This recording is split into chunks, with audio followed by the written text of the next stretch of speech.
This podcast is presented by Regions Bank. You're chasing your goals, and it's up to you how you want to get there. Let Regions Bank coach you with financial tips that fit your everyday grind. Visit regions.com/next-step to learn more. Regions, member FDIC.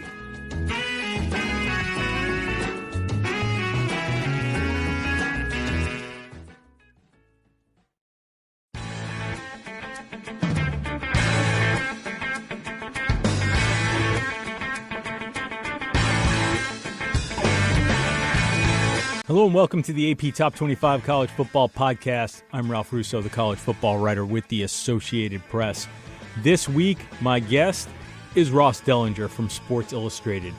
We'll talk about the progress being made on plans to prepare teams for the season and actually playing games. With every passing day, it becomes more apparent that the season will start on time if setbacks can be avoided over the next month and a half or so. There are still plenty of potential bumps in the road. Plus, we'll touch on some name, image, and likeness news, and what is the value of a statement in, as they say, these trying times. Thanks for listening to the AP Top 25 College Football Podcast. You can find us on Westwood One Podcast, Apple Podcasts, and just about anywhere you get your podcast. Please subscribe, and if so inclined, give us a good review. It helps college football fans find us, and it helps us find more college football fans. And away we go. Joining me today on the podcast is Ross Dellenger from Sports Illustrated. Has been doing a great job of keeping us all up to date on how we're making progress on getting back to football season. Ross, thanks so much for joining me today. Yeah, sure, Ralph. We've all been sort of trying to give people the lay of the land here as what this return to football is going to look like.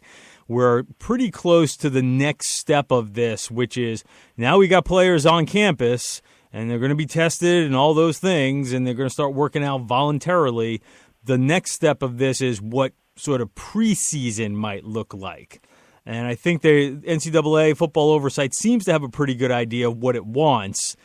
You reported about it. Why don't you describe what that could look like, or what that will most likely look like? Yeah, I think, like anything with the virus, things come back in phases. And obviously college football is going to be one of those things to come back in phases. And you mentioned it there. I think the first phase is the voluntary workouts, just getting these kids, getting these players on campus. And so doing that now. And then phase two would be coaches interacting with them. And right now, obviously, with voluntary workouts, there's no coaching interaction, no strength coach interaction. And so phase two would be probably around, I think it's the second or third week of July, is going to be the required workouts where coaches can at least spend 2 hours a week on film stuff with players, and the strength staff can spend 6 hours a week.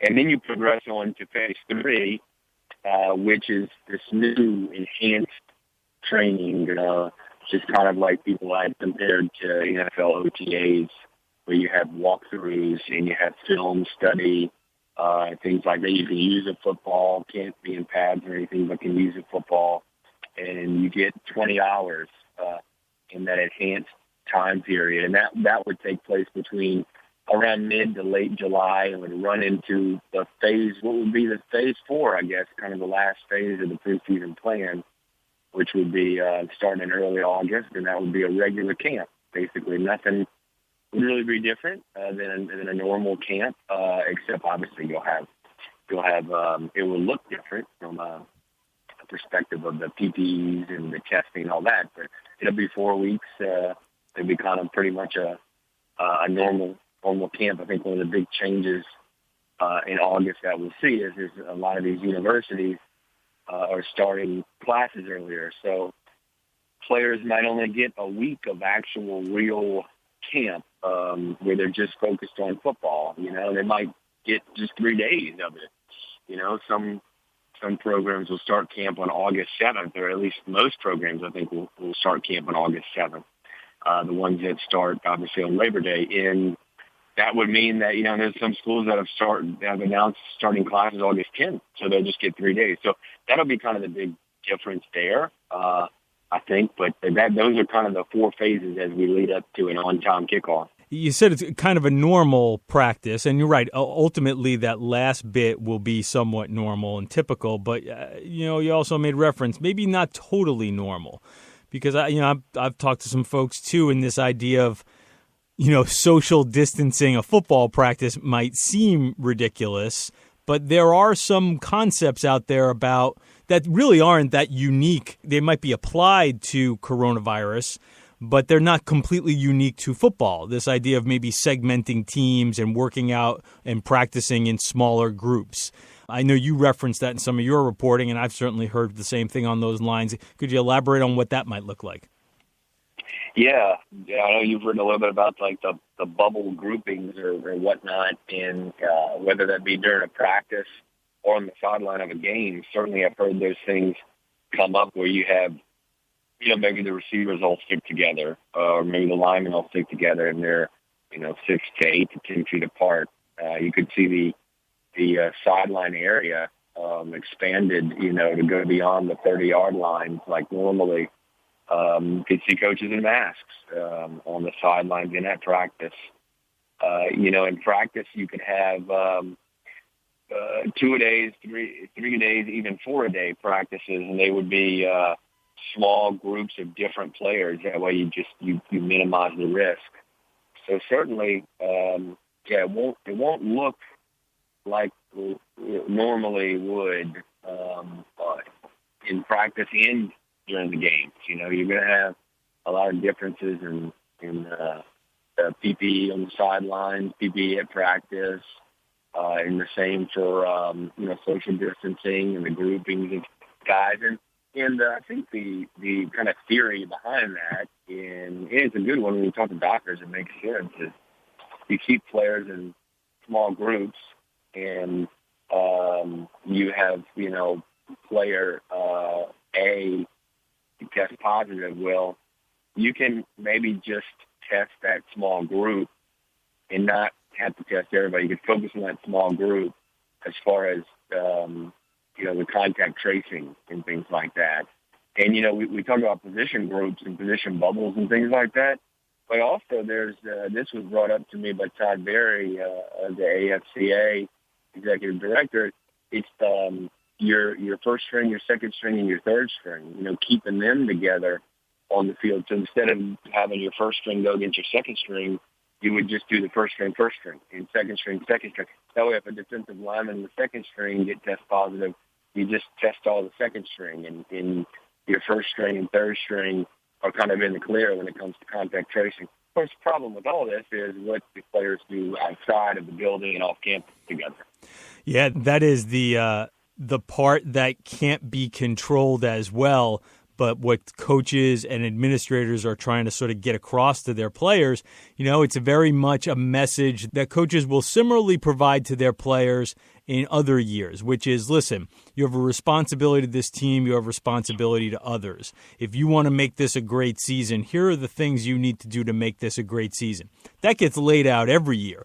Part of what now the responsibility is, hey, man, don't go to the bar, because if you get this and you pass it on to, first of all, you could kill someone, but even let's take that out of the equation. You could pass this on to some teammates and all of a sudden we don't have enough players, or maybe we have enough players, but maybe half of our starting offense now has to be isolated because you got it and you decided to pass it on, which is another thing. You mentioned the ones and the ones. I had talked to somebody who talked about, no, maybe do the ones against the twos, so you don't wipe out your entire first team, right? Because your number one running back gets it and your number one defense is tackling your number one running back. So now you have to sit all those defensive guys. So maybe you do ones versus twos, and sort of that's your practice. But it's going to be very interesting to see, again, like just how much they can segment these teams. Because, in some ways it's also kind of funny. Like you think of these guys are tackling each other. Like how much does this other stuff matter? But the margins really actually matter a lot. Yeah, they do. I had somebody on a radio show Monday, and somebody asked me, if we're doing all this testing, and some schools aren't doing all the testing, but many are. And if you're doing all this testing, why do you still have to have all this social distancing in the facility and all these mask wearing and all this stuff? Well, it's because you're not going to test every single day. So if somebody does get it, you'd obviously want to keep them at a distance and want to minimize the risk of them spreading it. And also, there's the whole thing. We did a little story on this last week about all these tests aren't completely accurate, and they're not necessarily 100%. They can come back with false negatives, false positives. You can have you can contract the virus on a Monday, and then on a Tuesday you can be tested. It actually might come back negative because it hasn't, it's not shredding yet, or whatever they call it, shedding. Shedding, yeah. Yeah, and so the tests just aren't perfect, so you have to do all of it. The more precautions you take, the better chances that you won't have some mass outbreak that could conceivably shut down a team. And if it shuts down too many teams, then you're talking about shut down a conference. And if you're talking about shutting down a conference, we all know that that could mean shutting down college football. So we don't want that. So as many precautions as you could take, you should take. And I think most of them in all schools are doing that as it relates to the social distancing and the PPE and things like that. Now, not all schools are doing the adequate testing that doctors feel they should be. But I think that'll come with time. And you've written about this, and I wrote about this too, the idea that there is, and, listen, I've even talked to some doctors about it, and they'll say, we're all kind of doing what we think is best, and so might be testing. Michigan State, for example, is testing, quarantine, testing again, then they can begin voluntary workouts. Whereas LSU is doing antibody testing, then going to PCR, virus testing, if the antibody testing comes up negative, or if there's positive, or there's certain other factors. But I had doctors say, listen, I like my ideas, and we're going to test, and we're going to probably test a lot for the virus, but that doesn't necessarily mean I have the exact right answer. And this is something of a moving target. So I say all that there's a lot of different models being used around the country when teams start. Some are going a little earlier than others. The use of masks, for the most part, most of the kids are going to be masked during the voluntary workouts, but maybe not during a workout, or maybe during some workouts, but not others. So there's a lot of choose your favorite flavor going on around the country. But as you've already written a little bit about, and I'm starting to dig into now, when it comes time for these teams to start playing each other, there needs to be some level of standardization. And I know you've just dipped a toe into that. Where are we on that? I think everybody kind of agrees there's got to be some kind of universal protocol for testing in the consequences of positive tests. There's got to be more of a universal policy, across the nation. And I think on a conference level, it's pretty clear the conferences commissioners are discussing that for their own conference. And maybe that could evolve into some kind of nationwide policy. But for now, it feels like it'll be a conference by conference basis, as far as a protocol. But I think the more we get deeper into the summer and then into the fall, you're obviously going to have advancements in testing, and testing is going to become, they believe, cheaper and more efficient, and you'll get to a point where hopefully everybody, even if there's not a universal protocol, there's at least a conference. The 10 conferences will have their own protocol that'll be very similar, maybe. And so I think that's what it looks like right now. But they are, it seems like, in the very early stages of that. And part of it is because there's just so many unknowns. You hit on it there when you were talking earlier about talking to doctors and about testing. And they disagree. I mean, I talked to 8 to 10 doctors for that story last week on testing and asymptomatic, pre-symptomatic, mildly symptomatic people. And they, of the 8, say I talked to 10 doctors, 3 of the 10 disagreed on testing all your athletes when they return. 7 said, yeah, you got to do it. And 3 said, no, you should, you don't really need to do it, and then they disagree on the frequency of testing. They disagree on what kind of testing. I think we're so early into this that there's just so many unknowns. And it's probably why you did see, if you speak out, that college football was returning a little too soon with all this, because it's so early in this process that even the doctors don't have a clear picture of certain protocols, and but getting back to your main point, your question is that I think eventually we'll have such an advancement in testing that hopefully by early August or so, we'll have some kind of mandates, at least conference by conference, where and it seems like the big question right now is obviously how frequent do you test athletes, and then what happens when you have a positive. What happens to the people? Not what happens to the person that tested positive. What happens to those in that person's bubble or position group or whatever when you start contact tracing? That seems to be the disagreement a lot.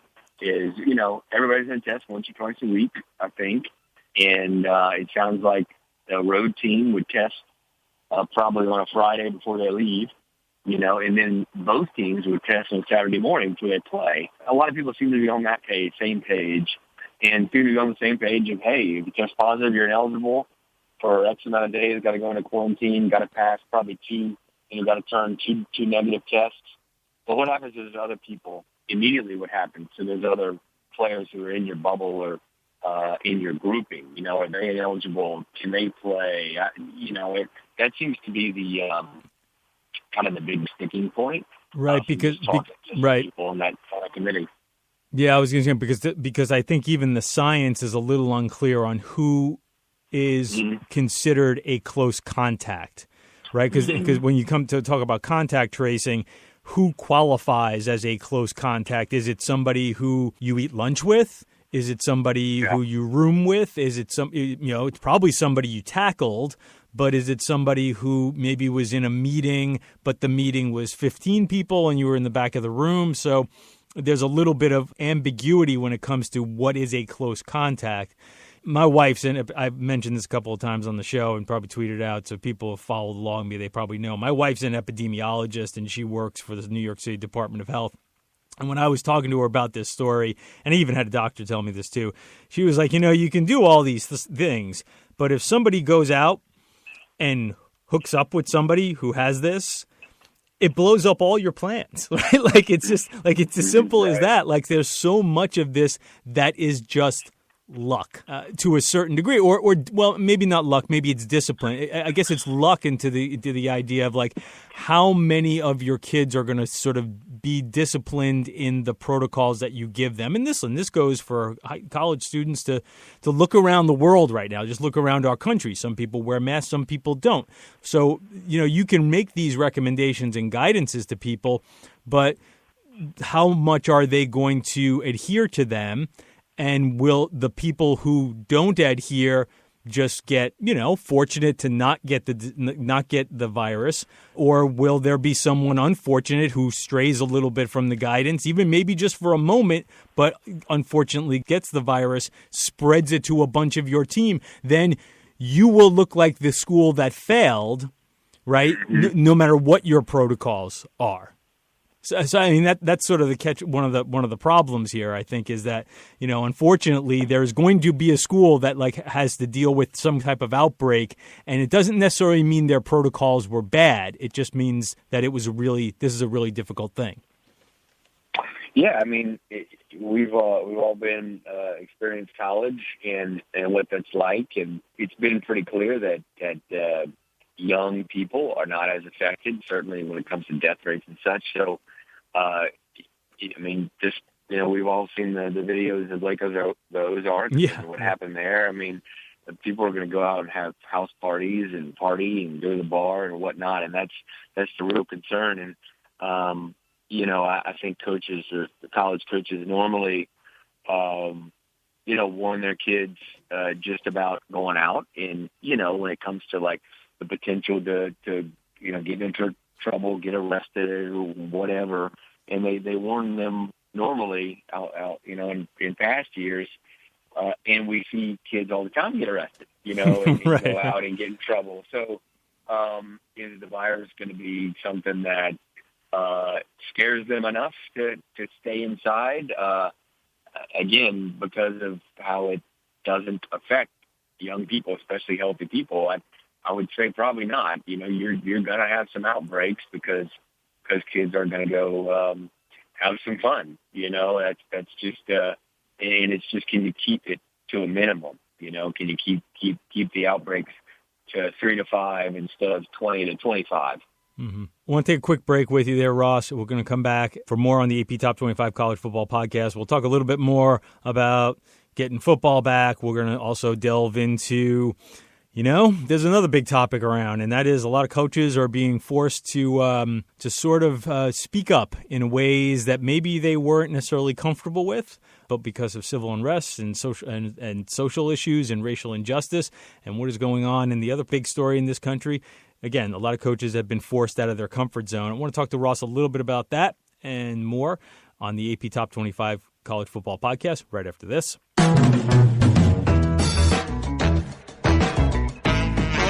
This podcast is presented by Regions Bank. You're chasing your goals, and it's up to you how you want to get there. Let Regions Bank coach you with financial tips that fit your everyday grind. Visit regions.com/next-step to learn more. Regions, member FDIC.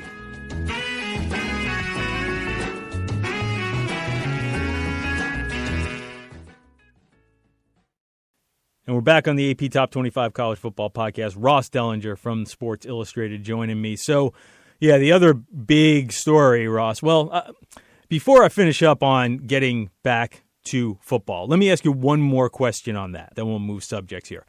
When you talk to athletic directors and administrators and commission, all the people that we all talk to are trying to get an idea of what the hell's going on here, is there a particular overriding fear that's out there? Is there something that, maybe it is just what we touched on about, kind of controlling the kids, but is there some kind of bigger fear out there of how this could sort of go off the rails? I think from a local standpoint, the fear is the whole, kids going out and getting it off campus. So you talk to ADs and coaches and stuff locally. When you broaden it a little bit, something like conference commissioner types, the NCAA types, I think their main concern, they'll talk about a potential second wave of the virus coming during the flu season. That seems to be concerning for a lot of them, even to the point where they're, and this is not news or anything, but discussing what a split season or something could look like, or some kind of truncated season. So you somehow avoid that, flu season in November, December, January. It would be tough to see a split season where you play, September and October, and then you restart games in March or something. It just seems to be crazy. But there's enough concern from them, I think, especially a lot of it's coming from doctors, that you could see that, and so they at least have models. So I would say those two things, a second wave and obviously on a local level, controlling your players so they don't put the rest of the team at risk. Yeah, it's interesting. It's almost like there is this. Listen, the college football season is really maybe the shortest regular season in what Americans I think refer to as the major sports, right? Labor Day to basically Thanksgiving, you get that 1 week after with championship games, and that's it. That's not a very long time. And I do sense that there's almost this race to squeeze it all in. Like things have been getting generally a little better. We're trending in the right direction, though maybe not in some particular states, but we're trending in the right direction nationally. And there's a window of opportunity here to get this all in. And, there's only so much you can do to take advantage of that window. But that's what I feel like this season is. We're looking at can we squeeze it all in before things get a little hairy again? It's pretty weird, man. It's going to be, and I this sounds like I'm making light of a serious situation because obviously people are dying, but I keep using the term. This is just going to be wild. This next 6 months are going to be wild because I think it's so unlikely that we will get through without any disruption. I think it's probably naive to think there won't be any disruption. So then it's just a matter of how much. Yeah, for sure. You talk to anybody in college sports, and they're just kind of bracing themselves, for some kind of interruption, delay, whatever. I mean, and just on the phone yesterday with some people for that story about how the preseason plan, and one of the things that kept coming up was, they're going to have a rule with this preseason plan where you have to practice 4 weeks to kick off your season. You have to get 4 weeks of practice in. And that could be troubling for some if you have some kind of outbreak that interrupts camp. And a lot of people are kind of just expecting that to happen. All right, so moving on to the next big topic. Okay, so today we are recording this on Tuesday. George Floyd's funeral was today. A funeral service was today, so that has obviously been the other momentous story. Protests, some violent riots. Every night we are seeing pictures of protests, police responding to those protests. On campuses, it has mobilized not just students, but also student athletes like I've never seen before. And it's also forced coaches. Dabo Swinney has certainly gotten a lot of scrutiny. I want to talk about this from sort of a bigger picture, though, Ross. What's the statement mean? I'm sure your Twitter feed is set up like mine because you're a national college football writer. So we see all the statements, right? We see them from every team and all these assistants and all these coaches and all these programs. And I don't know if you're like me, but at a certain point, it's like, really, do I really need to hear from this person? Do I really need to hear from this person? But I also understand that they have constituencies that are far more in tune to just them. I guess, and this is almost more your opinion than necessarily something that you would report out, but what is the value of a statement, and why do you think it's been important for coaches to make sure that they are heard? I couldn't agree more with you. It's gotten to the point where I see these statements and such, and I can't help it. I don't mean to be insensitive, but I just kind of roll my eyes. You see so many of them, and so many are probably not necessarily crafted by the coach. That it all becomes like white noise in a way. And,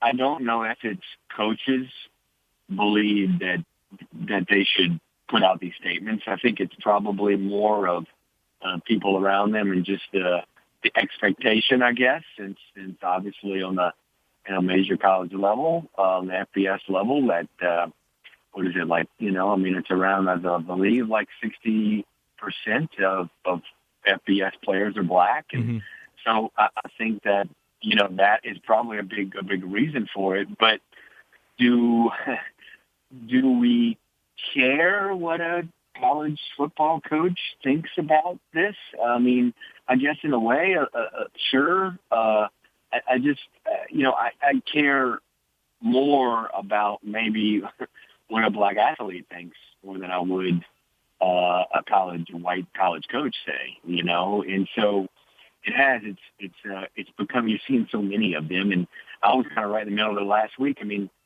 I'm sitting there and the phone rings, or I get a text to tell me that Orgeron's about to call me, and lo and behold, an hour later he does, and he just said, "Look, I didn't want to put out a statement, but I feel like I should say something," and so we talked, and I wrote a story, but it's just kind of one of those things. It's like, okay, well, here's what this coach thinks. I don't know. Maybe that does something for people. Certainly for me, it's just not a big of a thing, But then again, I can understand that people would say, hey, look, they're powerful people who's, subjects, I guess, whatever you want to call it, are predominantly black, and so maybe it does matter. It certainly matters to the team, but that's probably something that could be sent in private to just the team and not necessarily released to the public. But we're getting that some people, and the media included, are expecting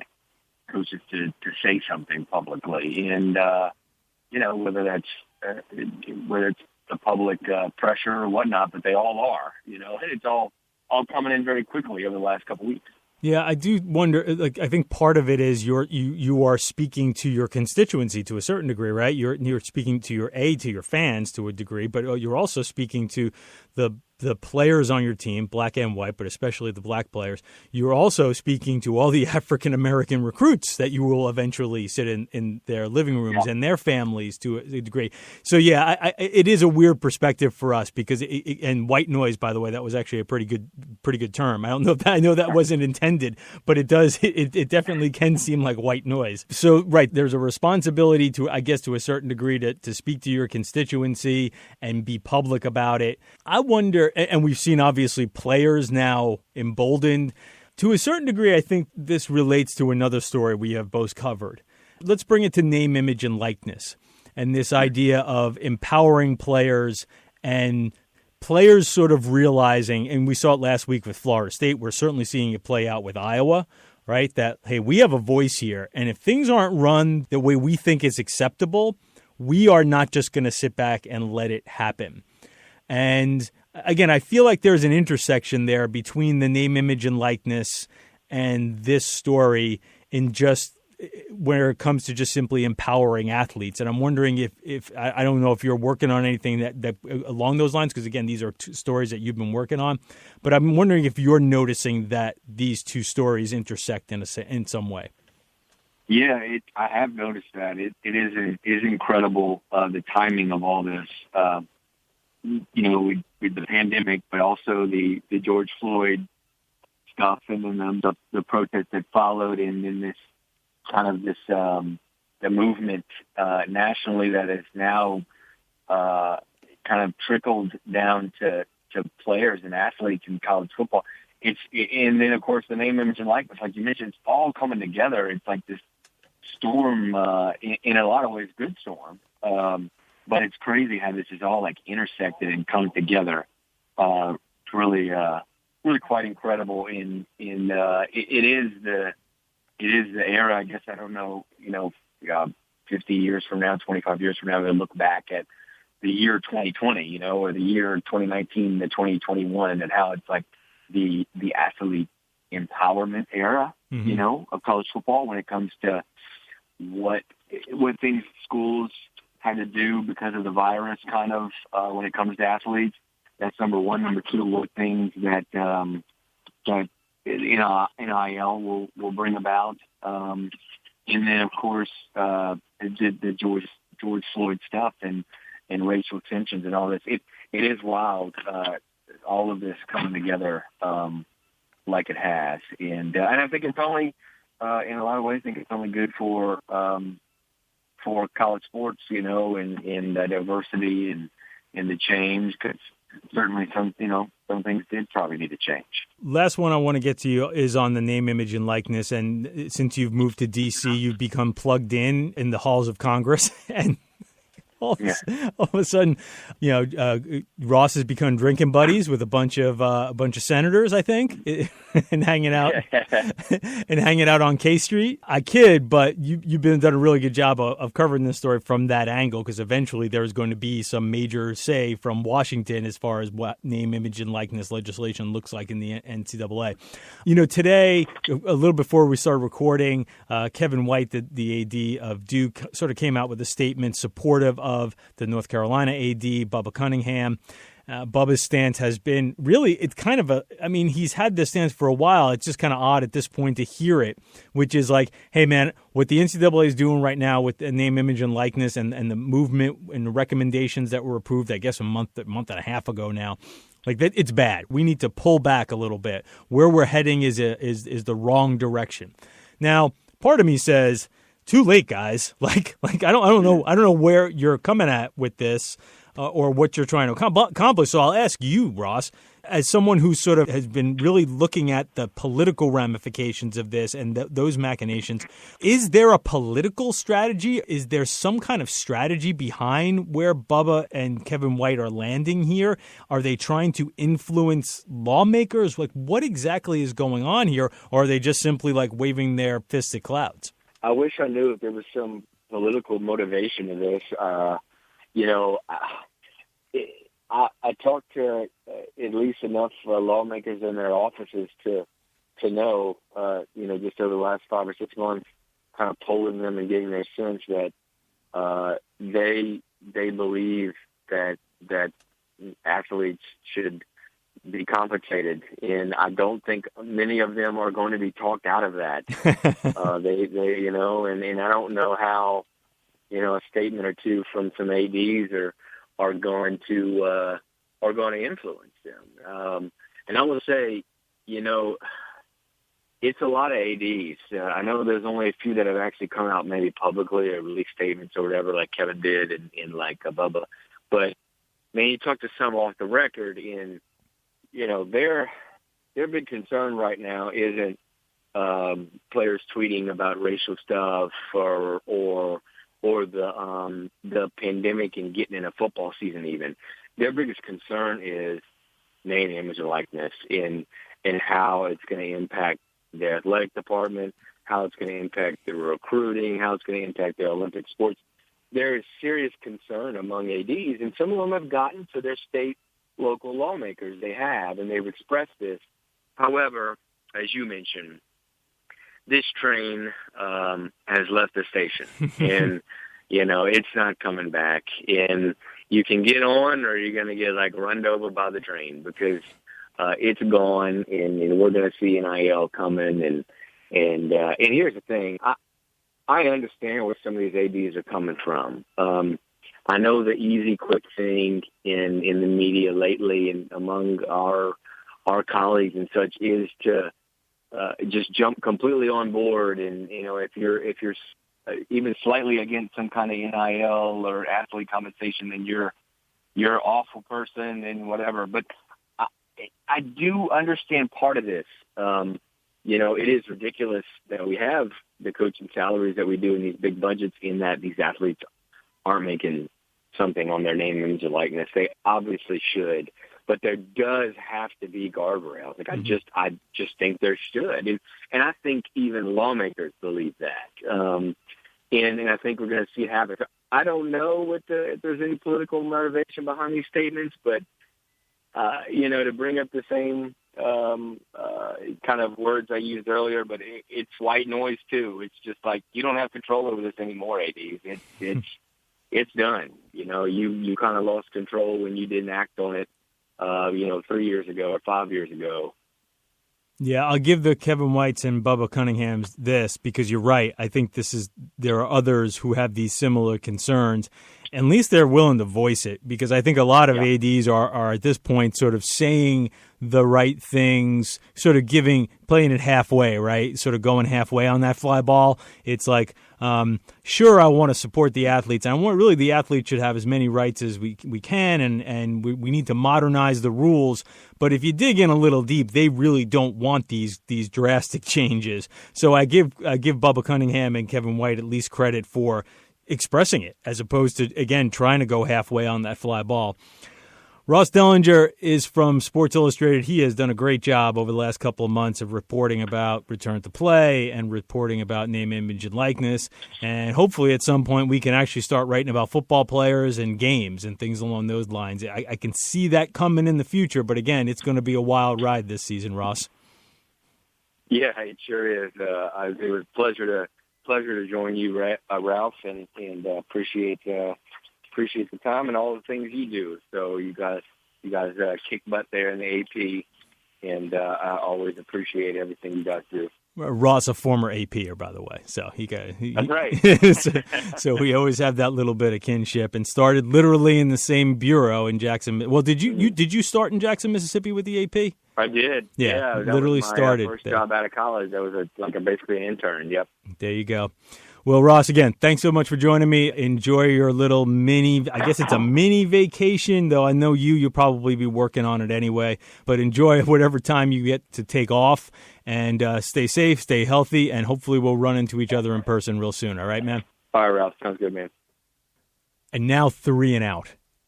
First down. Over the next few weeks, I can assure you that almost daily you will hear reports of players testing positive for coronavirus as they return to campus. This is not insignificant, but it's not a reason to panic. The protocols set up are specifically meant to catch and address those cases.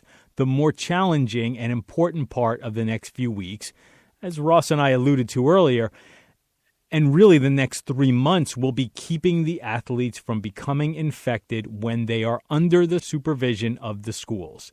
The positive cases now are newsworthy, but not necessarily as important as the number of positive cases that are reported as we get closer to the season. Limiting new infections will be the key to getting games played this season without major disruption.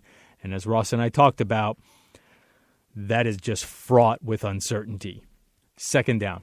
Nebraska receiver J.D. Spillman, a very good player, entered the transfer portal earlier this week. He is a Minnesota native who recently returned home after needing a break from Nebraska and football. That he is leaving for good is not terribly surprising, and it also wouldn't be terribly surprising if the University of Minnesota is his landing spot. His father, Rick, is general manager for the Minnesota Vikings. Spillman makes 14 Huskers to transfer out this offseason. Often reading into those numbers makes for some faulty assessments. Maybe it turns out to be a good thing that Scott Frost's roster has significantly flipped, and a lot of the kids who were there before he have cleared out. Or maybe it's a sign that heading into Frost's third season, Nebraska is still very much a program in flux, trying to find its way with a coach who is having trouble connecting with players. Third down. Kudos to all the coaches and players all over the country who are leading register-to-vote movements by their teams. Hopefully, it also leads to getting out and actually voting. College-age folks generally don't turn out well. I don't remember voting in the first election when I could have at 18, so no judgments here. Maybe led by some of the most high-profile students on campus, that changes this year and in years to come. The NCAA has an opportunity to make an easy layup here by making Election Day a mandatory day off for student athletes from team activities. That's the show for today. I'd like to thank my producer, Warren Levinson, for making me sound good. You can find this podcast on Apple Podcasts, at Westwood One Podcasts, all over wherever you find your podcast. Please subscribe so you don't miss an episode. I'm Ralph Russo, the college football writer with the Associated Press. Thanks for listening, and come back for more next week of the AP Top 25 College Football Podcast.